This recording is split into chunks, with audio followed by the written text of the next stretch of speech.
2 दिवसांनी मुंबईला परत येण्यासाठी निघायचं आहे. म्हणून म्हटलं चला गावच्या निसर्गाचा एक मोठा आढावा घेऊया आपण. कारण ही शुद्ध हवा, हे मोकळे-मोकळे रस्ते आणि अशी ही हिरवळ हे बघण्यासाठी मात्र सुट्ट्यांची वाट बघावी लागते.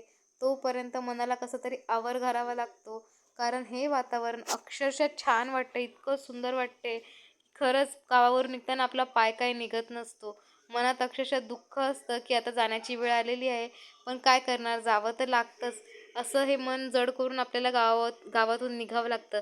तर मी इकडे आमच्या गावापासून जवळच भंडारा जिल्हा आहे, तर तिथे मी आले होते फेरफटका मारण्यासाठी आणि आलेच आहे म्हटल्यावरती थोडंसं खाल्लं देखील. तर इथे तवा पुलाव खूप छान भेटतो. तिथे आम्ही तवा पुलाव आणि पावभाजी खाल्ली. तर ते खाल्ल्यानंतर एका ठिकाणी आम्ही नेहमी तिथे आलो ना का पेस्ट्री घेत असतो.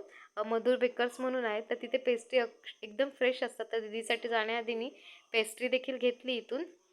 छान पेस्ट्री होती आणि रेट देखील कमी असतात तिथे. आपल्या मुंबईमध्ये पेस्ट्री खूप महाग येते. इथे फक्त 50 आणि 60 रुपयाला पेस्ट्री भेटते, पण एकदम फ्रेश आणि छान असते. तर ही दीदीसाठी मी इकडून पेस्ट्री पार्सल घेतली.